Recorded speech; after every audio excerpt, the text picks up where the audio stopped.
시청자 여러분, 안녕하십니까. 21대 국회의원을 뽑는 4.15 총선 본투표일 아침이 밝았습니다. 앞으로 4년 대한민국의 국회를 이끌고 우리 국민의 생각과 여론을 대변할 300명의 국회의원이 오늘 선출됩니다. 최악의 20대 국회라는 오명을 뒤집어 쓴 우리 정치권을 유일하게 바꿀 수 있는 힘은 유권자들의 소중한 한 표 한 표에서 나옵니다. 조금 전 6시부터 전국 14,330개 투표소에서 일제히 투표가 시작됐습니다. 네, 오늘 총선 특집 JTBC 뉴스 아침엔 각 지역 투표 현장 분위기 그리고 투표율 상황 전해드리고요. 전문가 또 저희 기자와 이번 총선 변수들 그리고 총선이 끝나고 나올 결과에 따라서 달라질 전국 전망까지 해드리겠습니다. 먼저 지역별 투표소에 나가 있는 취재 기자 차례로 연결해서 투표 상황부터 보시겠습니다. 네, 먼저 서울의 투표 상황부터 살펴보겠습니다. 더불어민주당 김영호 후보와 미래통합당 송주범 후보, 국가혁명배당금당 오수청 후보 이렇게 3명이 출마한 서대문 을 선거구의 투표소로 갑니다. 홍지용 기자, 조금 이른 시각인데 소중한 한 표를 행사하려는 유권자들 많이 찾고 있습니까? 네, 그렇습니다. 저는 지금 홍제 3동 제3투표소인 홍제 배드민턴장에 나와 있습니다. 제 뒤가 체육관 실내 코트인데요. 투표소로 바꿔 쓰고 있습니다. 현재까지 서울 아침 기온 영상 8도로 약간 쌀쌀하지만 이른 아침부터 차분한 분위기 속에서 선거가 진행되고 있습니다. 6시 전부터 20여 명의 시민들이 미리 줄을 서서 기다리고 있었고요. 지금도 꾸준히 발길이 이어지고 있습니다. 조금 뒤면 첫 투표율인 7시 기준 투표율이 중앙선관위를 통해서 나올 텐데요. 이 결과가 어떻게 나올지 주목되고 있는 상황입니다. 네, 코로나19 감염을 막기 위해서 다양한 준비 작업과 조치들이 진행됐죠. 현장 상황 지금은 어떻습니까? 네, 제가 서 있는 이곳 투표소 입구까지 투표하러 온 시민들은 1m 간격을 두고 띄엄띄엄 서 있습니다. 저도 투표하러 온 시민들이 서는 대기선에서 한 5걸음 정도는 떨어져 있는데요. 이곳에 투표소 밖에서부터 몸에 열이 있거나 호흡기 증상이 있는지 미리 파악하고 이상이 없으면 손 소독한 다음 비닐장갑을 끼고 투표소 안으로 들어오게 됩니다. 만약 문제가 발생하거나 체온이 37도를 넘거나 호흡기 증상이 있는 경우에는 별도의 기표소에서 투표를 하게 되는데요. 현재까지는 사고 없이 순조롭게 진행 중입니다. 다만 날씨가 쌀쌀해서 체온계를 손으로 녹이는 모습을 보이기도 했습니다. 네, 홍지용 기자, 투표를 마친 유권자들의 얘기도 직접 들어봤죠? 네, 지금까지 이곳 투표소에는 50명 넘게 다녀간 것으로 저희가 좀 직접 확인했는데요. 한 40대 여성은 시민의 편에 서는 사람이 뽑혔으면 좋겠다고 취재진에게 전했고요. 다른 70대 남성은 당선된 사람이 자신의 것을 내놓는 모습을 보이며 일하기를 원한다고 바란다고 말했습니다. 지금까지 서울 서대문구 홍제 3동 제3투표소에서 JTBC 홍지용입니다. 네, 이번에는 부산으로 가보겠습니다. 이른바 낙동강 벨트로 불리죠. 부산과 경남, 울산의 상황 살펴보겠습니다. 여야가 한치도 물러서지 않고 있다고 합니다. 치열한 접전지인 부산 진구의 투표소를 연결합니다. 배승주 기자, 투표 시작 1시간 정도가 지났는데 역시 순조롭게 진행되고 있겠죠? 네, 저는 부산 진구 부전초등학교의 투표소에 나와 있습니다. 이곳에서도 오전 6시부터 투표가 시작됐습니다. 앞뒤 간격을 1m 유지하다 보니 이른 아침 시간에도 꽤 긴 줄이 이어지고 있습니다. 유권자들은 투표를 하기 위해 손을 소독하고 마스크를 썼습니다. 일회용 비닐 장갑도 꼈습니다. 다소 까다로운 절차에도 자신의 순서가 오기를 차분하게 기다리고 투표를 하고 있습니다. 부산의 유권자는 295만 8천여 명입니다. 이곳을 포함해 900여 곳의 투표소가 마련됐습니다. 부산 지역 사전 투표율은 25.52%로 전국 평균보다 조금 낮습니다. 네, 부산에서도 코로나19 자가 격리자들이 투표에 참여하게 될 텐데 몇 명이나 신청을 했습니까? 네, 부산에서 코로나 관련 자가 격리자는 3,700여 명입니다. 이 중 2,100여 명이 선거권에 있는데 800여 명이 투표를 하겠다는 의사를 밝혀왔습니다. 부산 지역 각 투표장에는 자가 격리자를 위한 임시 투표소가 준비되어 있습니다. 제가 나와 있는 부전초등학교의 경우 실내가 아닌 외부에 설치됩니다. 일반 유권자와 동선을 겹치지 않게 하기 위해서입니다. 또 자가격리자가 투표소로 와도 혼자 이동하지 못합니다. 방호복을 갖춰 입은 전담 요원의 안내를 받아 임시 투표소까지 가게 됩니다. 네, 부산의 의석수는 모두 18석이잖아요. 여야 각 당 판세를 어떻게 전망하고 있는지 궁금합니다. 네, 민주당은 현재 부산에서 모두 6석을 보유하고 있습니다. 민주당은 이번 총선에서 8석에서 최대 10석까지 바라보고 있습니다. 반면 미래통합당은 최소 15석 정도는 가능할 것으로 보고 있습니다. 최대 16석 싹쓸이까지 기대하는 분위기입니다. 하지만 판세를 쉽게 예단하기 어려운 상황입니다. 이곳 부산 진갑의 경우만 봐도 그렇습니다. 민주당에선 김영춘 후보가, 통합당에선 서병수 후보가 등판했습니다. 여야에서 나름 거물들이 나왔지만 박빙으로 점쳐지고 있습니다. 부산 진갑을 포함해 부산에서 경합 지역만 모두 6곳입니다. 자, 그렇다면 이른바 PK, 부산, 경남, 울산 지역의 전체적인 판세는 어떻게 예상할 수 있을까요? 네, 민주당은 부산, 경남, 울산 전체 40개 지역구 중 15곳에서 승리를 내다봤습니다. 현재 10석보다 5석이 늘어난 셈입니다. 반면 통합당은 34곳에서 승리를 예상하고 있습니다. 현재 27석보다 7석을 더 기대하는 겁니다. 여야 예측이 큰 차이를 보이는데요. 박빙 지역을 최대한 자신들에게 유리하게 해석한 결과를 보입니다. 지금까지 부전초등학교에서 JTBC 배승주입니다. 네, 이번 21대 총선 보수의 심장으로 불리는 대구에서도 치열한 대결이 펼쳐지고 있습니다. 코로나19의 최대 피해 지역으로 지금도 어려움을 겪고 있지만 선거 열기는 그 어느 곳보다 뜨겁다고 합니다. 대구 수성갑 지역구에서는 여야 4선의 현역 의원이 경쟁을 벌이고 있습니다. 대구 여자고등학교 투표소로 갑니다. 여성국 기자, 지금 투표소 현장의 분위기는 어떻습니까? 근데 저는 대구여자고등학교에 마련된 범어 1동 제2투표소에 나와 있습니다. 투표 시작 전인 6시 전부터 10여 명의 시민들이 투표소에 도착했습니다. 대부분 마스크를 썼고 장갑을 낀 시민들도 있었습니다.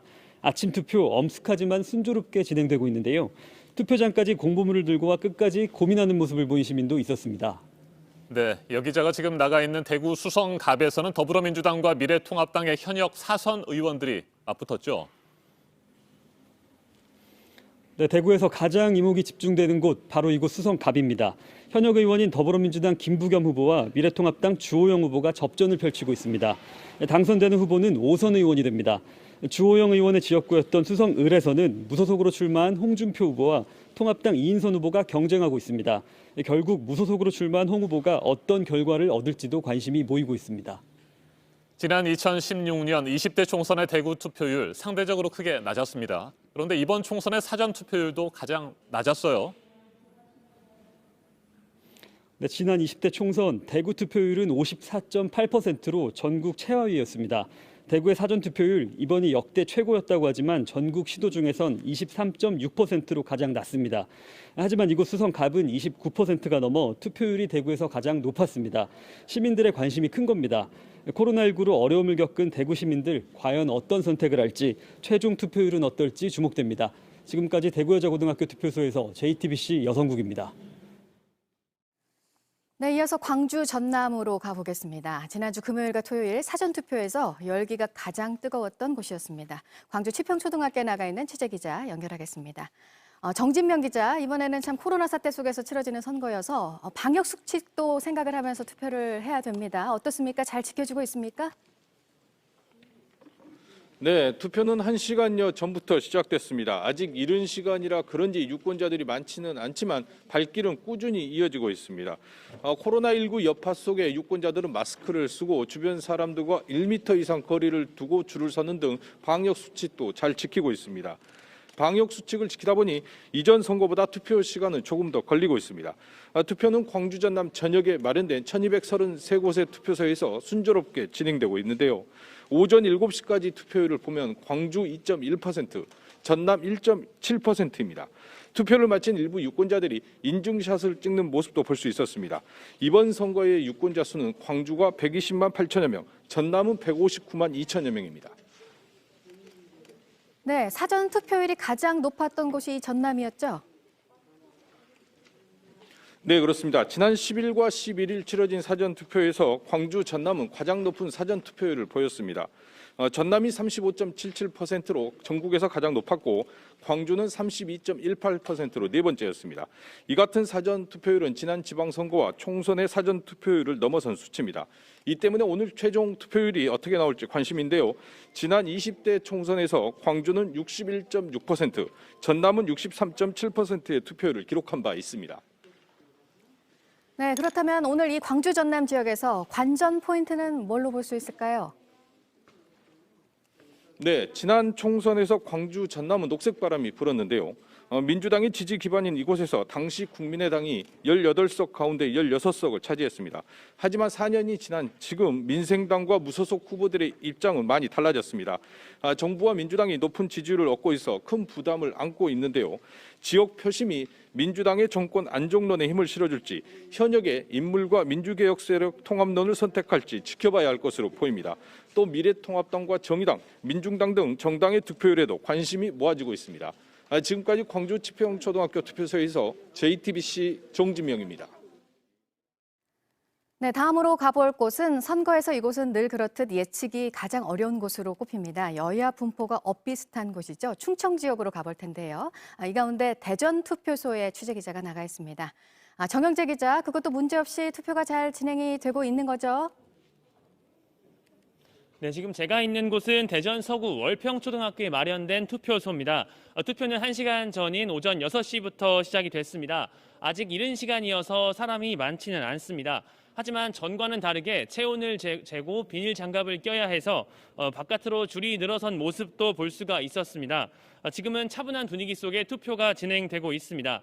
1m씩 떨어져 순서를 기다릴 수 있도록 바닥에 스티커도 부착이 돼 있습니다. 대전의 투표소는 모두 361개입니다. 투표가 끝나면 5개 개표소로 나뉘어 개표가 시작이 됩니다. 네, 앞서 사전투표에서 대전은 평균보다 좀 투표율이 낮게 나왔습니다. 오늘 투표는 특히 코로나 때문에 언제 가면 사람이 가장 없을까도 많은 분들이 생각을 하고 계신데 예상하기 쉽지는 않겠지만 어떨까요, 대전은? 대전 지역 유권자는 모두 123만 7천여 명입니다. 투표 나이가 만 18세로 낮아지면서 더 늘었습니다. 지난 10일과 11일 실시한 사전투표율은 14.8%인데요. 전국 평균인 26.6%보다는 조금 낮은 수치입니다. 하지만 지난 20대 국회의원 선거 당시 12.9%의 사전투표율을 기록한 데 비하면 좀 더 오른 수치입니다. 지난 2018년 지방선거와 20대 국회의원 선거 대전의 투표율은 58%를 기록해 선거 당일인 오늘 유권자들이 더 모일 것으로 보입니다. 시간대별로 보면 낮 12시에서 1시 사람이 가장 많이 몰린 것으로 집계가 되고 있어서 이 시간을 피하시면 좋을 것 같습니다. 네, 이 대전에서는 대표적인 접전지가 있죠. 네, 맞습니다. 현재 7개 선거구에서 미래통합당이 3석, 더불어민주당이 4석을 차지하고 있습니다. 현재 대전 중구가 접전입니다.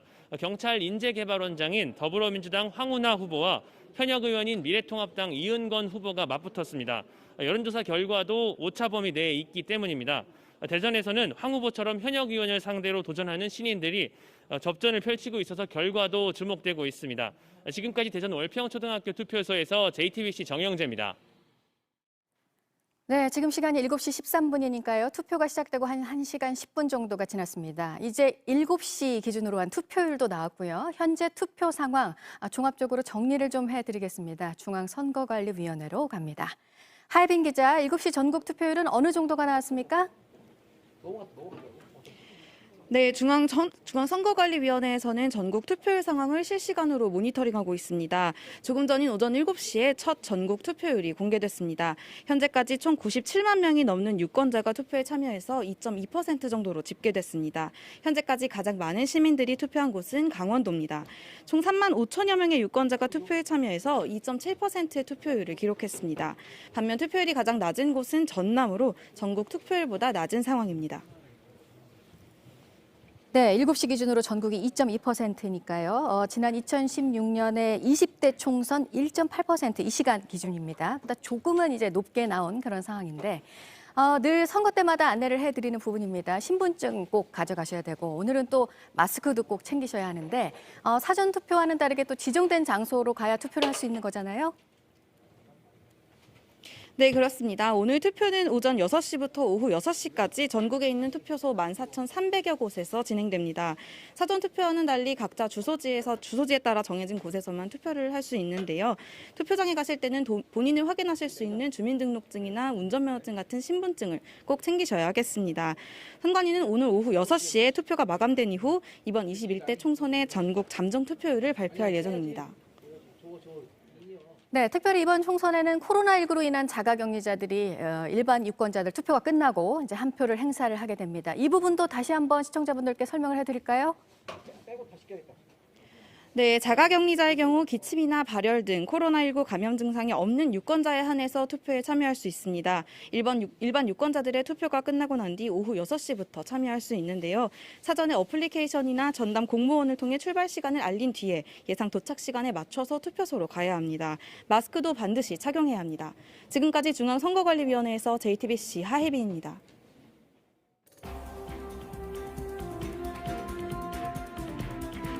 선거 상황실에 나와 있는 백다혜입니다. 오전 6시부터 제21대 국회의원 선거가 시작됐습니다. 현재 시각 오전 7시 15분을 지나가고 있습니다. JTBC 총선 특집 아침엔과 함께 현재 투표 상황 확인하시겠습니다.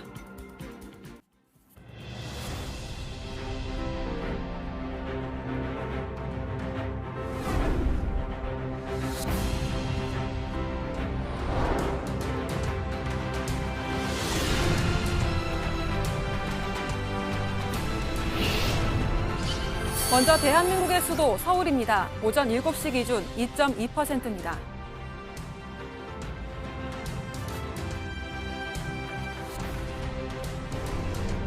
우리나라 제2의 도시 부산입니다. 2.2%입니다.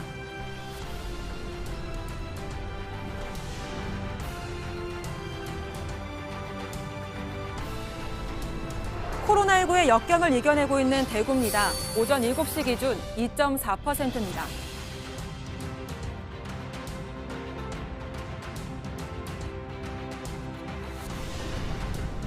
아시아의 허브 인천입니다. 현재 시각 2.2%입니다.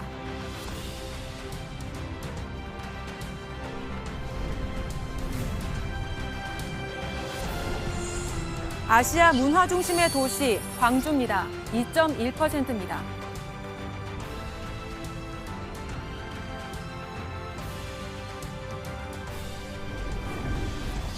우리나라 중심에 위치한 과학도시 대전입니다. 2.5%입니다.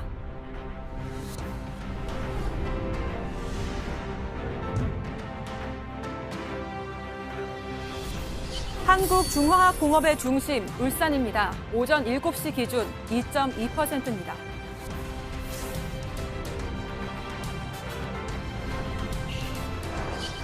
작지만 큰 도시 우리나라 행정의 중심 세종입니다. 1.9%입니다.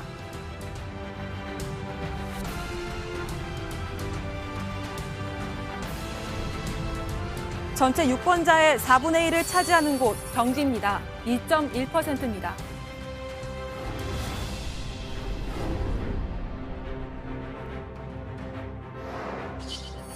한반도 평화와 자연의 상징 강원입니다. 2.7%입니다.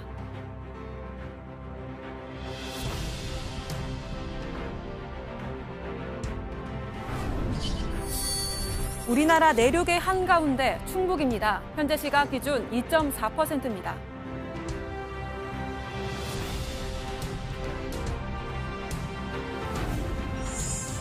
우리나라 에너지 발전의 핵심 지역 충남입니다. 오전 7시 기준 2.3%입니다.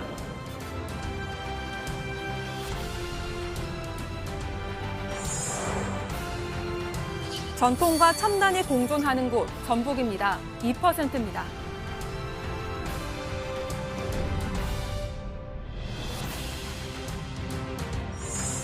아름다운 바다, 해양과학의 선두를 달리는 전남입니다. 1.7%입니다.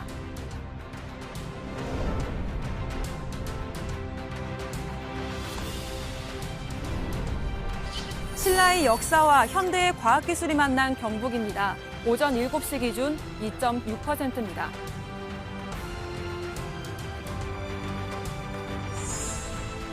우리나라 첫 해상국립공원, 한려해상국립공원의 경남입니다. 2.4%입니다.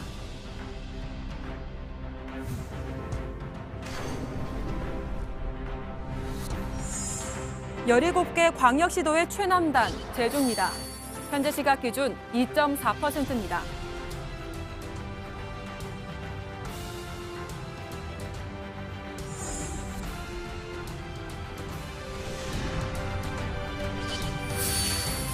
오전 7시 기준 현재 전국 투표율 2.2%입니다.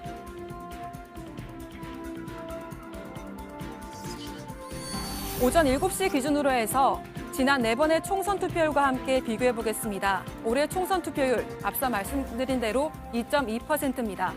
1.8%를 기록했던 2016년 총선 때보다는 보다 높습니다. 역대 총선의 최종 투표율도 살펴보겠습니다. 17대 총선이 있었던 2004년 60.6%입니다.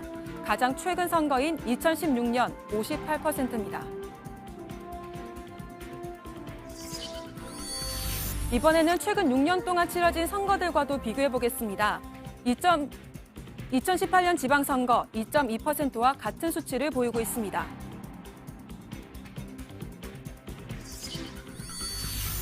최근 선거의 최종 투표율도 살펴보겠습니다. 2017년 대선 77.2%로 가장 높습니다. 2018년 지방선거 60.2%입니다. 계속해서 지난 금요일부터 이틀간 진행된 사전투표 결과 알아보겠습니다. 광역시별입니다. 서울 27.3%, 부산 25.5%, 대구 23.6%입니다. 인천 24.7%, 광주 32.2%, 대전 26.9%입니다.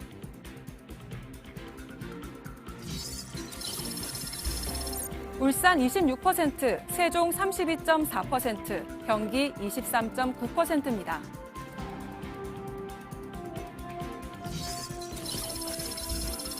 강원 28.7%, 충북 26.7%, 충남 25.3%입니다.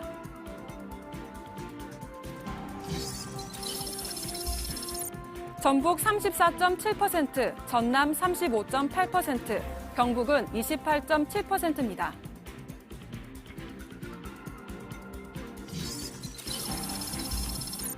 경남은 27.6%, 제주 24.7%입니다.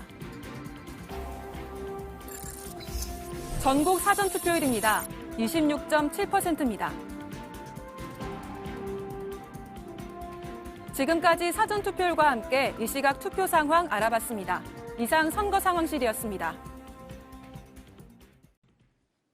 21대 총선의 공식 선거운동은 어젯밤 자정에 모두 끝났습니다. 이제 남은 것은 투표뿐이죠. 더불어민주당과 미래통합당을 비롯한 여야 각 정당과 후보들은 마지막 순간까지 지지를 호소하면서 혼신의 힘을 다했습니다. 배양진 기자가 보도합니다. 공식 선거운동 기간이 끝나는 순간까지 선거운동 열기는 뜨거웠습니다.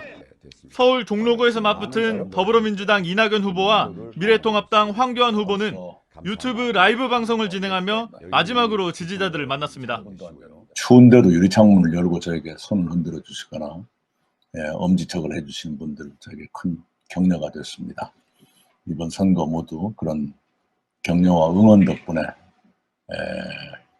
견뎌낼 수 있었다 싶어서 감사드립니다. 내일 여러분께서 모두 투표장에 나가서 저와 저의 미래통합당을 선택해 주시기 바랍니다. 저희들에게 문재인 정권을 견제할 힘을 주십시오. 이에 앞서 이 후보는 종로구 숭인동에서 임종석 전 대통령 비서실장과 함께 마지막 거리 유세를 펼쳤습니다. 정부와 국회가 긴밀히 협력하려면 집권여당이 안정의석을 가져야 한다. 황 후보는 광화문 광장 이순신 동상 앞에서 대국민 호소문을 발표하며 마지막 유세를 냈습니다. 지난 3년이 잘못된 것이 분명하다면 지금이라도 바꾸는 것이 살 길이기 때문입니다. 거대 양당을 견제하는 나머지 정당들도 선거운동 종료를 앞두고 바쁘게 움직였습니다. 정의당 심상정 대표는 어제 고 노회찬 의원의 지역구였던 경남 창원 성산을 찾았습니다. 이제 1당도 결정되고 2당도 결정되고 집권 여당의 의석을 한 석 더 보태는 것이 무슨 의미가 있겠습니까? 어젯밤 자정쯤엔 자신의 페이스북에 글을 올려 21대 총선의 남은 변수는 정의당뿐이라며 정의당을 교섭단체로 만들어달라고 호소했습니다. 민생당 손학규 상임선대위원장은 국회에서 마지막 기자회견을 열었습니다. 강조한 건 호남이었습니다. 그러한 호남 지역에서 민주당의 호남 싹쓸이만큼은 안 됩니다. 호남의 민주당 몰빵은 자살 행위입니다. 박지원, 정동영 후보 등 여러 민생당 중진들이 민주당과 호남에서 경쟁하고 있습니다. 국토종주를 이어온 국민의당 안철수 대표는 어제 서울에 도착했습니다. 안 대표는 광화문 광장 이순신 동상 앞에서 기자회견을 했습니다. 그 두 정당이 국회의원을 배출하면 우리나라는 세계에서 비웃음거리가 됩니다. 안 대표는 공식 선거운동 시작 전날인 1일 전남 여수에서 종주에 나섰습니다. JTBC 배양질입니다. 앞서 전해드린 것처럼 세월호 막말 논란으로 미래통합당에서 제명됐던 차명진 후보는 후보 자격을 다시 얻게 되었습니다. 제명 절차에 문제가 있었다는 차 후보의 주장을 어제 법원이 받아들인 겁니다. 강희영 기자입니다. 법원은 통합당이 경기 부천시병 차명진 후보를 제명하면서 당 윤리위원회를 소집하지 않은 걸 문제라고 봤습니다. 윤리위원회 개최 없이 곧바로 최고위원회만 열어 제명한 게 잘못이란 겁니다. 앞서 통합당 지도부도 정상적인 절차는 아니라면서도 법률적 검토를 거쳤다고 설명한 바 있습니다. 정상적인 절차는 윤리를 거쳐서 하는 건데 비상한 상황에서는 최고의 의결로 할 수 있다 이 말씀입니다. 하지만 법원은 윤리위 소집을 생략할 정도로 급박한 사정은 찾아볼 수 없다고 결정 이유를 밝혔습니다. 제명이 이렇게 효력을 잃으면서 차 후보는 후보 자격을 다시 얻었습니다. 제명으로 차 후보 논란을 잠재우려던 통합당 지도부로선 곤란하게 된 겁니다. 차 후보의 첫 문제 발언이 나오고 당 윤리위원회가 정상적으로 열렸을 때 한 번에 제명하지 못한 책임론이 당 내부에서 제기될 수도 있습니다. 당시 윤리위 결정에 대해선 당 지도부도 비판을 한 바 있습니다. 윤리위원들의 판단 능력이 굉장히 한심하다고 생각해요. 통합당은 법원 결정이 나온 뒤 판결과는 무관하게 여전히 차 후보를 통합당 후보로 인정할 수 없다는 입장을 밝혔습니다. JTBC 강연입니다. 네, 기존에 보던 선거 방송의 틀을 깨는 다채로운 선거 방송. 오늘 저희 JTBC가 전해드리려고 합니다. 개표 방송의 이름은 2020 우리의 선택 물음표를 던지답니다. 일반 유권자 투표가 끝나고 6시 15분에는 JTBC의 분석 시스템을 바탕으로 한 예측 조사 결과도 공개를 합니다. 이윤석 기자가 전해드립니다. 개표 방송 일부에 공개되는 단편 영화 출발선입니다. 처음 투표권을 갖게 된 만 18세 고등학생의 짧은 성장담을 다뤘습니다. 취업, 주거, 건강 등 유권자의 다양한 고민이 담겼습니다. 임필성 감독이 메가폰을 잡았습니다. 박호산, 김기천 등 연기파 배우들이 출연했습니다. 오후 6시 15분엔 JTBC 예측조사 결과를 발표합니다. 코로나19 자가격리자의 투표 시간을 고려해 발표 시간이 조정됐습니다. 정당별로 몇 석이나 얻을 수 있을지, 지역구별 승패는 어떻게 될지 등을 예측합니다. 여론조사 공표 금지 기간에 실시한 JTBC 자체 여론조사와 함께 선거 기간에 쏟아진 각종 여론조사 빅데이터를 입체적으로 분석해 예측 정확도를 높였습니다. 예측조사 발표에 이어 토론도 펼쳐집니다. 표로 던져진 유권자의 물음에 4인 4색 패널로 답을 준비했습니다. 김민웅 경희대 교수, 진중권 전 동양대 교수, 김종배 시사평론가, 김세연 통합당 의원이 4.15 총선의 표심을 분석하고 21대 국회를 전망해봅니다. 민심청원에 접수된 유권자들의 다양한 목소리는 개표방송 중 수시로 전합니다. JTBC 총선 개표방송은 새롭게 바뀐 스튜디오에서 진행됩니다. 스파이더캠 등을 활용해 다채로운 볼거리를 선보일 예정입니다. 선거 상황실엔 초대형 LED와 터치스크린을 설치했습니다. 블록으로 만든 국회의사당 모형도 준비했습니다. 시시각각 들어오는 선거 정보를 빠르고 정확하게 전달합니다. JTBC 이윤석입니다. 네, 오전 6시부터 전국 14,000여 개 투표소에서 일제히 투표가 시작됐습니다. 1시간 35분 정도가 지났습니다. 코로나19의 위기 상황 속에서 치러지는 총선인 만큼 전 세계가 주목하고 있습니다. 이번 총선이 갖는 의미와 주목해야 할 부분들 좀 더 자세하게 짚어보겠습니다. 최창렬 용인대 교양학부 교수와 신율 명지대 정치외교학과 교수 자리에 함께했습니다. 어서 오세요. 네, 어서 오십시오. 네, 이번 21대 총선 코로나 총선으로 불립니다. 네, 여러 가지 우여곡절도 있었고요. 오점을 남기기도 했습니다. 20대 국회 말이죠. 이번 총선이 갖는 의미부터 먼저 듣도록 하겠습니다. 최 교수님. 그래서 이번 총선 의미가 뭐 이번만 중요한 건 아니라 항상 네. 중요한 거죠. 국민의 대표를 뽑는 거니까. 그리고 민주주의라는 게 일단 뭐 대의민주주의이기 때문에 우리의 이제 대표를 뽑는 선거인데 코로나19 때문에 지금 말씀처럼 많은 변수가 잠복했어요. 정부에 대한 평가라든지 이른바 중간 평가론 이런 것들도 많이 이제 희석됐고 특히 이제 통합당 이전에 자유한국당 야당 심판론 얘기가 많이 있었잖아요. 네. 야당 심판론이란 그 이제 쟁점도 거의 이제 잠복했고 말이죠. 그러니까 양쪽 정당들이 가지고 있던 대단히 불리했던 점, 약점들이 많이 이제 사라진 선거였어요. 그러니까 코로나19에 대한 대응, 방향 뭐 이런 것들에 대한 평가 이런 부분들이 오히려 이제 선거의 쟁점으로 등장했는데 다시 말해서 선거를 관통하는 가로지른 그런 쟁점이 없는 선거였다.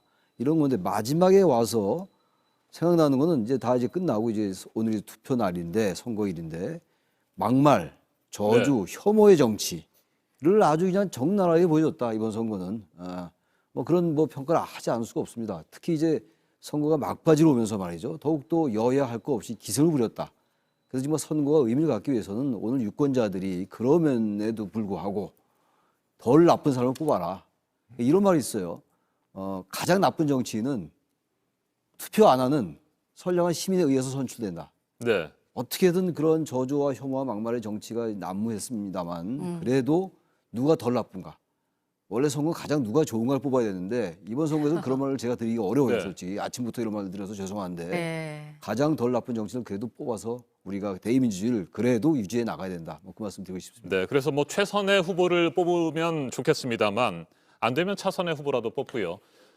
그것도 안 되면 최악의 후보를 피하기 위해서 그렇죠. 차악의 후보를 선택할 수밖에 없는 상황 아니겠습니까, 시 교수님? 일반적인 유권자들의 투표 행태는요.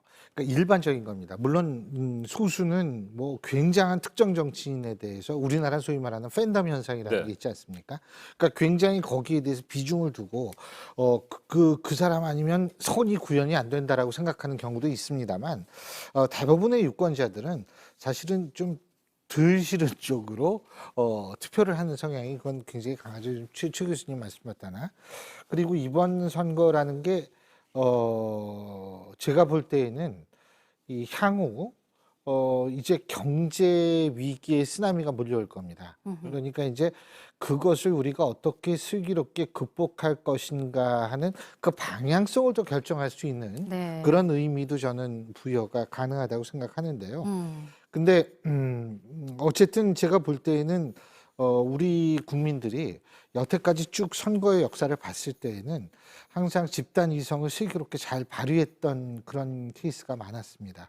제가 볼 때에는 이번에도 역시 그런 우리 국민들의 집단 이성의 슬기로움을 지성이 아닙니다. 집단 이성입니다. 집단 이성의 슬기로움을 이번에도 좀 목격할 수 있는 그런 계기가 됐으면 하는 바람을 갖습니다. 네. 뭐 코로나 여파 속에 열린 그런 투표고 선거이기는 하지만 그래도 이 총선의 순수한 의미, 뭐 대선을 향한 전초전이라든가 이런 의미는 그래도 갖고 있는 오늘 투표 아니겠습니까? 예, 그 뭐 대선의 전초적인 의미도 분명히 가질 수 있죠. 근데 제가 볼 때는 대선에서 예를 들면 지금 대선 주자로 불리는 분들이 이번에 나갔어요. 총선에.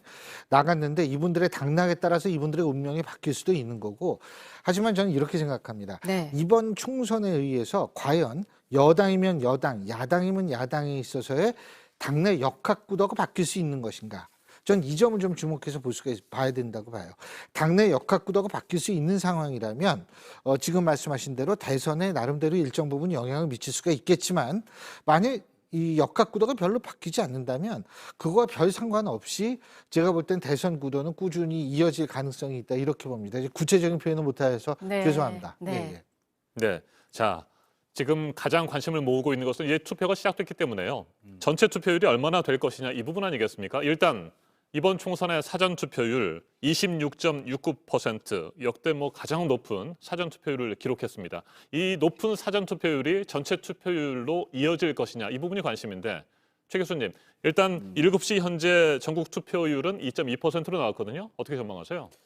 사전 투표율이 워낙 높았잖아요. 예상외로. 이제 코로나19 때문에 투표율이 전체적으로 저조할 거다라는 전망이 많았었어요. 그러다 이제 코로나19가 조금 이제 어떻게든 우리가 이제 종식시킬 수 있다. 뭐 종식까지 아니더라도 그런 희망이 생기면서 조금 분위기가 바뀌긴 바뀌었는데 꽤 높았어요. 26.7%인가요? 이렇게 나왔잖아요. 26.69%잖아요. 정확하게요.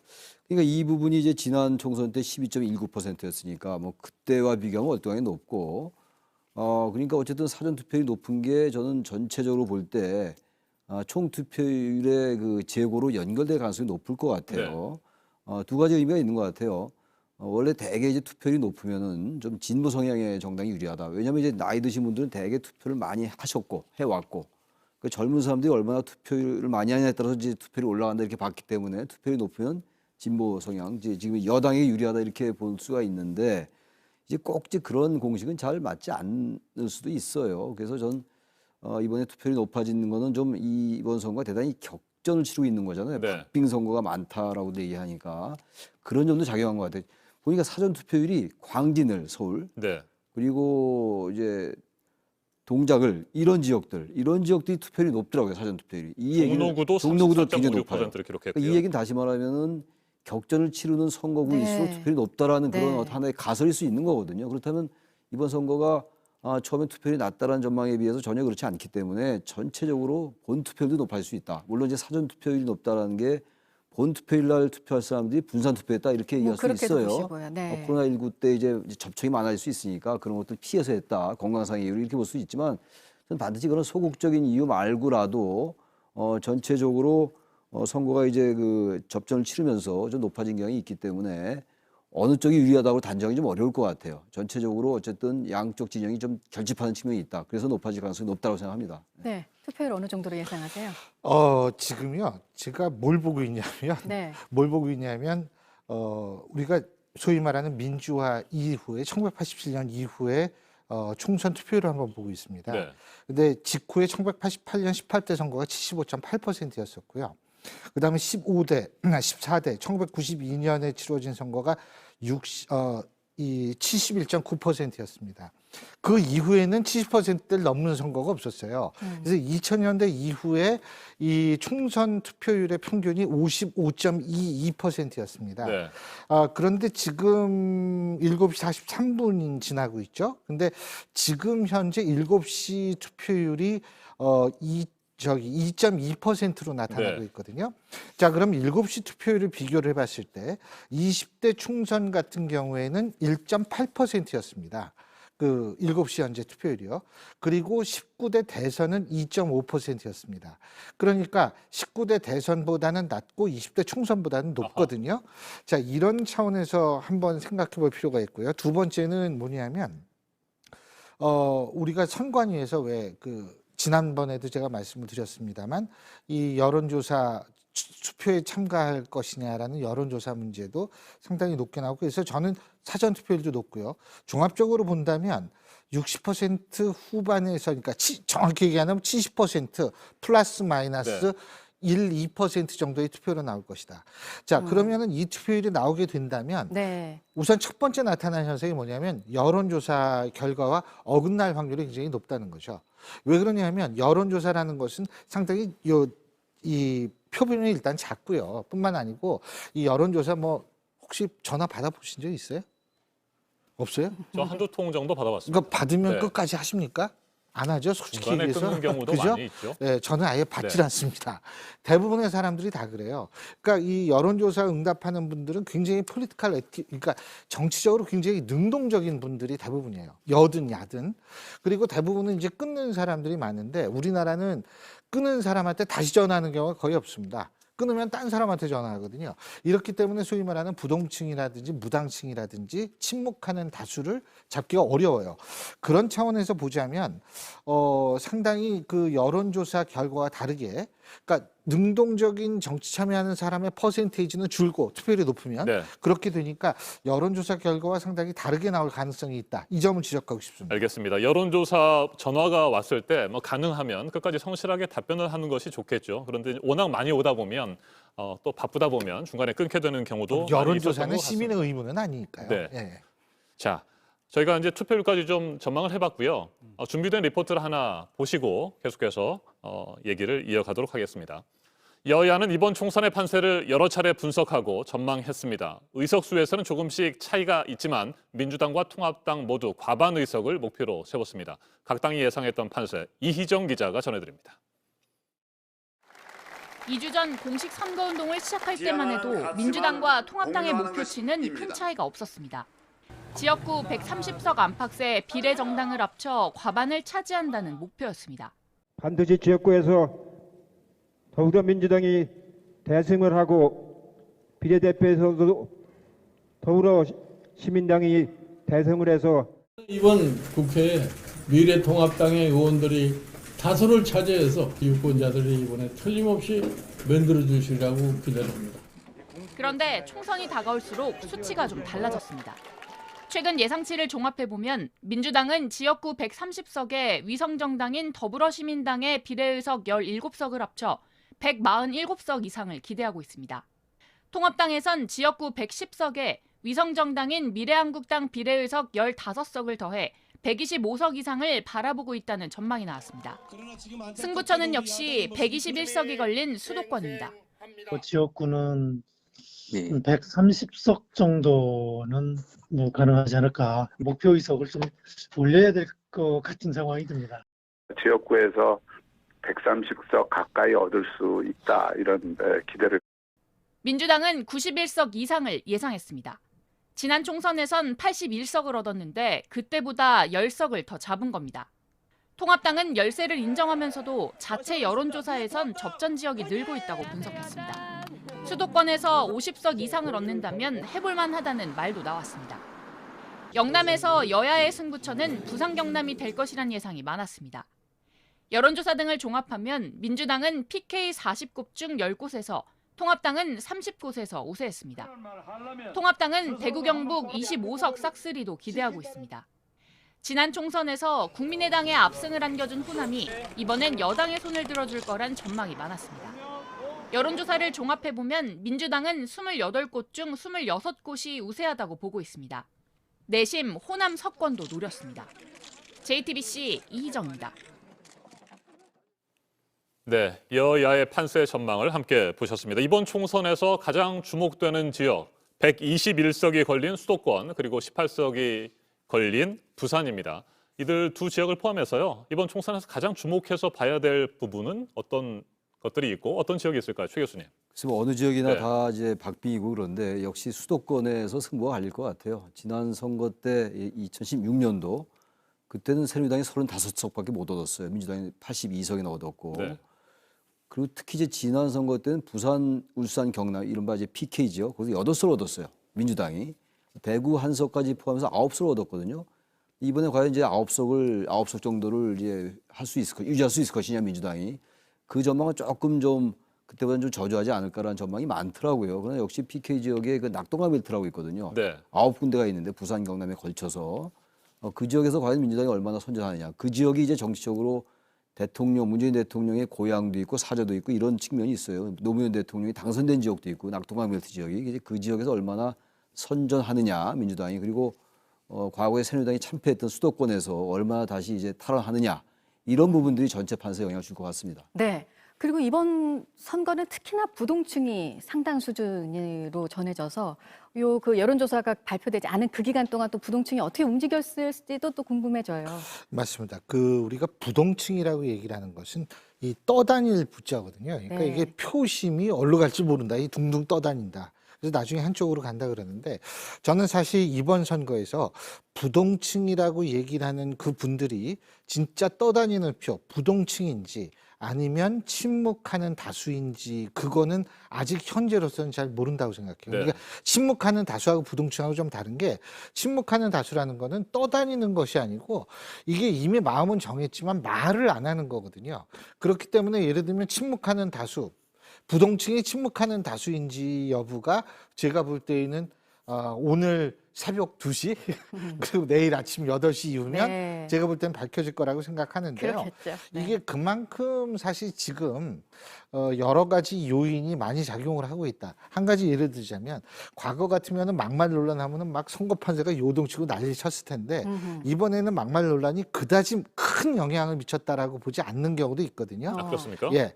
그러면은 이번에 왜 그러느냐? 너무나 큰 문제들이 있었다는 거죠. 코로나19 문제라든지 아니면 코로나19에서 파생되거나 혹은 누적된 경제 문제라든지 이러한 것들이 있었기 때문에 워낙 큰 문제가 있으니까 과거 같으면 말 한마디에 막 그냥 판세가 왔다 갔다 할 텐데 그런 현상이 과거보다는 좀 덜 지속된다라는 분석이 있는 이유도 제가 볼 때에는 워낙 큰 문제가 있어서 그런데 네. 자, 그런 차원에서 본다면 부동층 침묵하는 다수가 많이 생기는 것들, 워낙 큰 문제들이 있기 때문에 이러한 것들이 저는 그렇게 이상한 현상만은 아니다 이렇게 생각을 합니다. 네.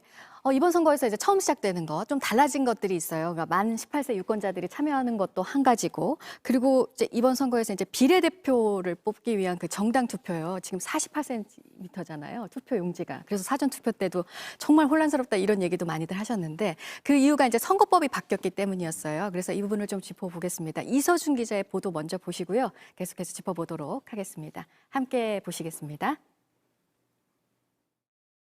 공직선거법 일부 개정 법률에 대한 수정안은 가결되었음을 선포합니다. 지난해 12월 연동형 비례대표제를 반영한 선거법 개정안이 통과됐습니다. 이로 인해 정당 득표율 3% 이상만 되면 의석을 얻을 수 있게 됐습니다. 올 총선을 통해 다당제와 함께 연합정부 탄생까지 예고됐습니다.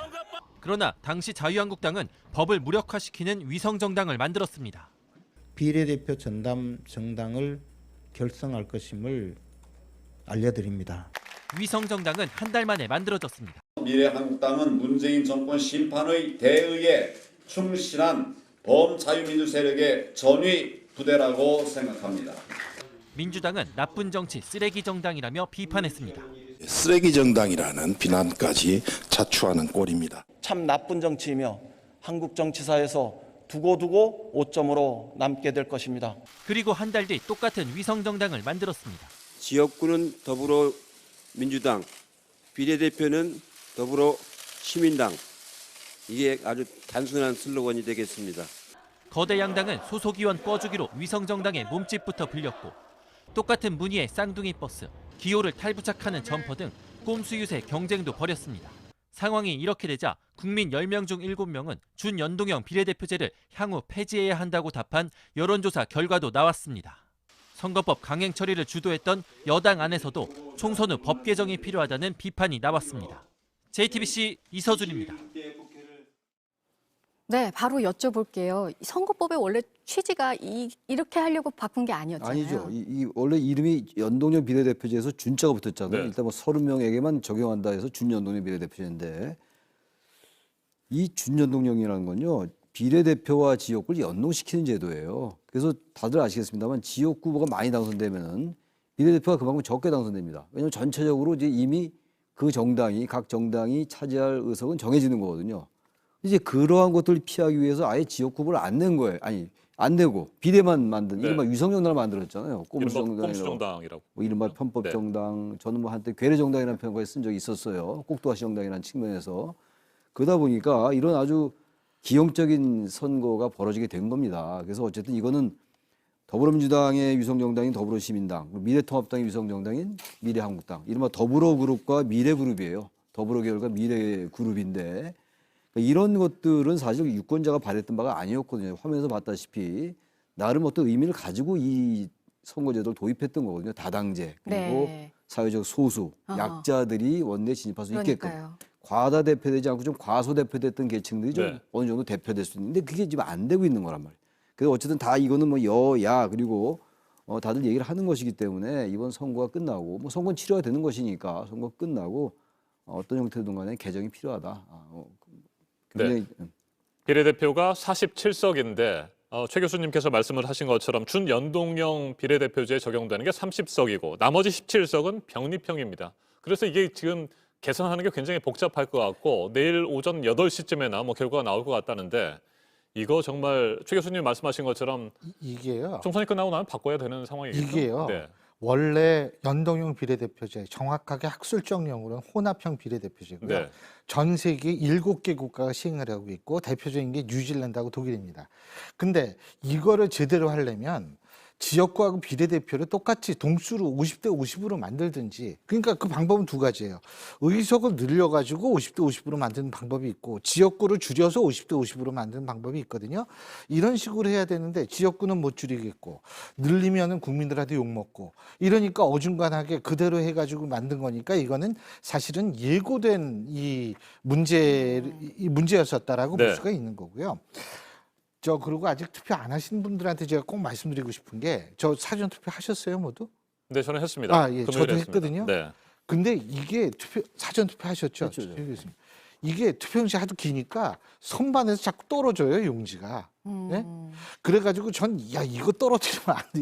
이거 신경 쓰다가 잘못 또 찍을 수도 있으니까요. 아, 떨어지면. 이게 그리고 이게 자꾸 밑 땅바닥으로 떨어지면 이게 좀 그래가지고 그래서 어쨌든 그 정도의 문제가 발생을 한 아마 세계 정치사상 초유의 투표용지 길이와 정당들이라는 것 같은데 제가 볼 때에는 이거는 예정돼 왔었다. 그러니까 당연히 이러한 것들을 다음번 총선에 또 방치한다면 그렇다면 그거는 모든 거는 다 정치권의 책임이죠. 그러니까 21대 국회는요. 자기는 잊어먹고 남만 탓하는 모습이 이제 좀 그만봤으면 좋겠어요. 그런 의미에서 좀 합심을 해가지고 고민을 해가지고 당연히 바꿔야죠. 네, 이게 뭡니까? 여권 내에서도 개정 얘기가 나온다면 그러면 정말 실제로 이번 총선이 끝나고 개정 추진으로 갈 수 있을까요? 갈 것 같아요. 안 갈 수가 없어요. 네. 전 이 제도를 그대로 갖고 간다면 이건 국민 저항 운동이라도 벌어져야 돼요. 이건 말이 안 되는 게 국민들에게 선택을 강요하는 거예요. 상품을 내놓고 국민들이 상품을 선택을 해야 되는데 일단 거기서부터 그 안에 있는 걸 선택해야 되지만 선택할 게 하나도 없는 거예요. 제가 오죽하면 제가 아까 가장 나쁜 정치인이 선량한 투표하지 않은 시민에 의해 선출된다는 말까지 했겠어요. 네. 오늘 그 말씀은 많이 강조하시네요. 네. 아니 제가 왜 지금 우리 신 교수님도 말씀하셨지만 투표용지가 48.1cm라고 했잖아요. 35개 정당이 있더라고요. 물론 항상 많이 있었어요. 지난번 선거 때 35cm라고 그러고 뭐 길긴 긴데 제가 이렇게 보니까 새누리당이 있더라고요. 깜짝 놀랐어요. 새누리당이 아직도 있나? 그런 정당이 있더라고요. 통일민주당 88년도 87년도에 YS가 했던 당이 통일민주당이에요. 3당 합당 되기 전에. 네. 그 정당도 있더라고요. 오직하면 이런 정당이 생길까? 제가 기표소에서 느낀 소회입니다. 제가. 35개 정당에 참여. 35개 정당이 참여했고. 그래서 이 제도 왜 그런 정당들이 나오게 되냐면 그 정당들 제가 폄하하는 게 아니라 바로 이 제도 때문에 그렇거든요. 이 제도의 취지를 전혀 못 살리고 있는 거예요. 그래서 이번 선거 끝나고 이거는 모든 정치인들도 그렇고 사회적 합의, 정치적 합의에 따라서 반드시 바꾸거나 비례대표 제도 자체를 다시 제고할 필요가 있다. 이런 형태로 하지 말고 신 교수님 말씀처럼 독일처럼 1대1로 하든가 그래서 정확하게 그 제도의 취지를 반영하든가. 네. 독일은 1대1이거든요. 지역과 비례대표가. 이런 식의 꼼수를 하면 안 된다. 이 말씀을 다시 한번 드립니다. 과다대표, 과소대표의 문제 꾸준히 제기가 됐었고 이 문제를 해결하는 데 있어서 준연동형 비례대표제, 연동형 비례대표제가 효과가 있을 것이다. 이런 기대를 했습니다만 현재로서는 어렵다고 봐야 되겠어요. 이번에 오히려 과다대표 현상이 일어날 거라고 봅니다. 왜 그러냐면 더불어시민당 내에서 구성하고 있는 시민 세력도 있고 정당도 있고 한데 그 정당들이 만일 가정입니다만 거기에 포함된 정당들이 투표에서 3% 이상을 득표할 수 없다라고 가정을 하는데 의석을 받았다면 그거는 과다대표가 되는 거거든요. 그러니까 또 과소대표 되는 경우도 있을 수 있겠죠. 그렇기 때문에 표의 가치를 최대한도로 살린다는 취지는 역시 이번에도 실현될 수가 없다. 이런 생각을 할 수밖에 없고요. 근데 이런 경험도 하는구나. 고마워요. 어떻게 보면. 전 세계 초유의 경험을 하게 해준 거 아닙니까? 그런 의미에서는 참 그런데, 그런 긍정적으로 생각하면서 살아야겠죠. 알겠습니다. 유권자 여러분께서 현명한 선택을 하시리라 믿고 오늘 상황을 지켜보도록 하겠습니다. 두 분 토론, 두 분의 얘기 여기까지 듣도록 하겠습니다. 최창렬 용인대 교양학부 교수, 신율 명지대 정치외교학과 교수와 함께했습니다. 두 분 말씀 잘 들었습니다. 예, 고맙습니다. 감사합니다. 네. 네, 오늘 총선 투표 관련 소식은 잠시 뒤에 다시 전해드리고요. 다른 소식들도 좀 보겠습니다. 먼저 산불 소식인데요. 강원도 철원의 국유림에서 난 불이 지금 14시간이 지났는데 꺼지지 않고 있습니다. 보도 연결해서 알아보도록 하겠습니다. 이재승 기자, 진화 작업이 계속되고 있는 거죠? 네, 그렇습니다. 불은 어제 오후 5시 반쯤에 강원도 철원군 서면의 국유림에서 발생했습니다. 어젯밤에 헬기 등이 철수했다가 오늘 아침에 날이 밝으면서 6시쯤부터 다시 본격적으로 진화 작업이 시작됐습니다. 산림당국과 철원군은 헬기 10대와 또 소방차 9대, 인력 360여 명을 투입했습니다. 다행히 이번 불로 아직까지 다친 사람은 없는 것으로 조사됐습니다. 또 어젯밤에 비해서 지금은 바람도 잦아들면서 오늘 오전 중에 큰 불길을 잡을 수 있을 것으로 산림당국은 기대하고 있습니다. 이어서 조금 전에 들어온 속보 전해드리겠습니다. 도널드 트럼프 미국 대통령이 세계보건기구 WHO에 대한 자금 지원을 중단하라고 지시한다는 소식입니다. 트럼프 대통령은 백악관 로즈가든에서 한 기자회견에서 이 같은 방침을 발표했다고 로이터 통신이 보도했는데요. 미국의 이번 조치는 코로나19 대응 과정에서의 중국 편향성 등을 문제 삼은 것으로 트럼프 대통령은 지난주부터 이와 같은 가능성을 경고해 왔습니다. 네, 그리고 코로나19 관련 소식도 있습니다. 해외에서 들어오면 이제 무조건 2주간 자가격리를 해야 하는 조치가 적용된 게 이달 첫날부터였고요. 이제 격리가 차례로 해제가 되는 그런 상황인데 다른 나라에서 들어와서 확진을 받는 사례는 계속 나오고 있네요. 네, 안타깝게도 그런 상황입니다. 미국에서 국내로 입국한 20대 중국인 여성 A씨가 어젯밤 11시쯤 코로나19 확진 판정을 받았습니다. 지난 12일에 미국에서 인천으로 입국한 뒤 이튿날 제주에 도착했고 택시를 이용해서 거주지로 이동한 것으로 조사됐습니다. 미국 방문자로 능동 감시 대상자인 이 여성은 자가 격리 중에 1차 검사 결과 음성 판정을 받았다가 2차 검사에서 확진 판정을 받았습니다. 제주도는 이 여성이 증상이 없어서 검사 의무 대상자가 아니지만 미국 입국자임을 고려해서 선제적으로 검사를 해서 이번에 확진 판정을 받아서 신속히 격리 조치했다라고 설명했습니다. 끝으로 코로나19 확진자가 급격히 늘고 있는 브라질에 한국산 진단키트가 처음으로 공급됐다는 소식입니다. 현 시간 14일 한국산 진단키트 72만 6천 개가 항공편으로 상파울루주에 도착했습니다. 브라질 정부 차원에서 한국산 코로나19 진단키트를 수입하는 것은 상파울루주가 사실상 처음인데요. 조만간 이 차분 55만 개도 추가 반입될 예정입니다. 지금까지 아침엔 지금 JTBC 이재승입니다. 코로나19 사태가 길어지자 유럽 각국에서는 봉쇄 조치를 완화하는 출구 전략이 잇따라 나오고 있습니다. 경제가 마비되면서 실업 등의 부작용이 커지고 있기 때문입니다. 너무 이른 완화 정책이 앞으로 더욱 강력한 제한 조치를 불러올 수 있다는 경고도 나옵니다. 안태훈 기자가 보도합니다. 노동자들의 움직임이 분주합니다. 현지 시간 14일 스페인 바르셀로나의 건설 현장입니다. 스페인은 13일부터 재택근무가 어려운 건설 제조업의 활동 제한을 풀었습니다. 오스트리아에서도 14일부터 매장 크기가 400제곱미터 이하인 소규모 상점의 영업이 재개됐습니다. 독일은 봄철 농번기 인력 확보를 위해 동유럽 노동자들의 입국을 허용했습니다. 코로나19 제한 조치 완화도 15일 논의할 예정입니다. Aktuell sind ausreichende Behandlungskapazitäten in unseren Krankenhäusern vorhanden. Und zwar insbesondere ausreichende Intensivbetten und Beatmungsplätze. 이어 위생 수칙을 잘 지킬 수 있는 고학년부터 등교를 재개할 수 있다고 말했습니다. 덴마크는 15일부터 유치원과 초등학교의 문을 다시 열기로 했습니다. 하지만 전문가들은 너무 빠른 제한 조치 완화는 위험하다고 지적합니다. 감염 확산의 위험성이 증가해 앞으로 더 강력한 제한 조치가 필요할 수 있다는 것입니다. 스페인과 독일의 하루 신규 확진자 수는 최근 감소세를 보이고 있지만 여전히 2,000명이 넘는 확진자가 매일 나오고 있습니다. JTBC 안태훈입니다. 미국의 코로나19 확산세는 조금씩 둔화되고 있습니다. 일부 정점에 도달했다는 분석이 나오면서 미국에서도 경제활동 정상화 문제가 뜨거운 쟁점으로 떠오르고 있습니다. 경제활동을 조기에 재개하려는 트럼프 대통령과 신중론을 유지하고 있는 일부 주지사들의 정면 충돌 양상도 빚어지고 있습니다. 워싱턴에서 임종주 특파원이 소식 전해왔습니다.